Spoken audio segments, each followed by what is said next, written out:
Magandang araw sa inyo lahat. Muli naman tayo nagbabalik para maghatid sa inyo ng panibagong video.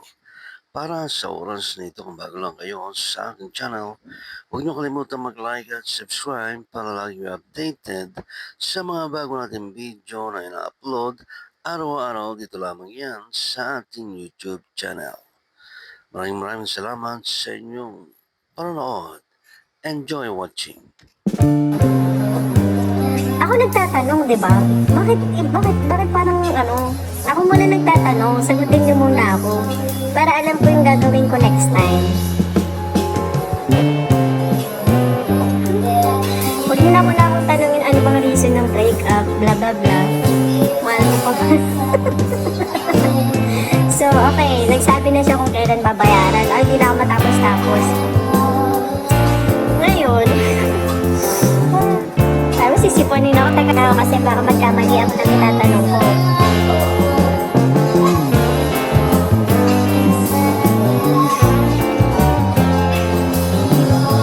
Pinautang mo na yan eh. Ano?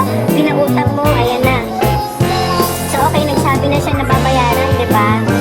Sabi natin December, kasi yun yung mga magandang sauran eh. May I know, kaya, wait lang.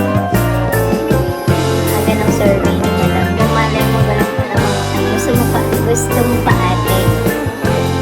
Ano ba yun? Ako nga nagtatanong, eh, binabalik niyo yung tanong sa akin. So nung dumating na yung December, maniningil ka ba? Okay, yan yung tanong. Ikaw ba dapat yung mag-initiate or mag-message para singilin? Or hayaan mo siya na magsabi sa'yo? Basta dumating na kasi ang sabi niya, December ka babayaran, di ba? So, yun nga.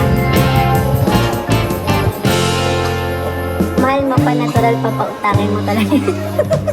O, ano ba yun? Tinatanong, o sige, bakit mahal mo pa? Dapat mahal ko pa? Bakit parang sa akin yung ano? Post mo agad sa F. So, ano na yung sagot? So, dumating na tayo sa point na, okay, December na.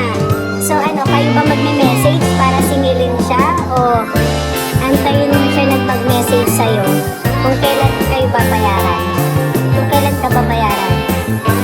No responsibility yun. Okay, ah? Pero may hiya ka bang singilin siya na, uy, December na. Kasi di ba gusto mo pa yung tao eh. Paano? May right ka naman mag-okay ka naman mag-message. Message mo lang para message ko.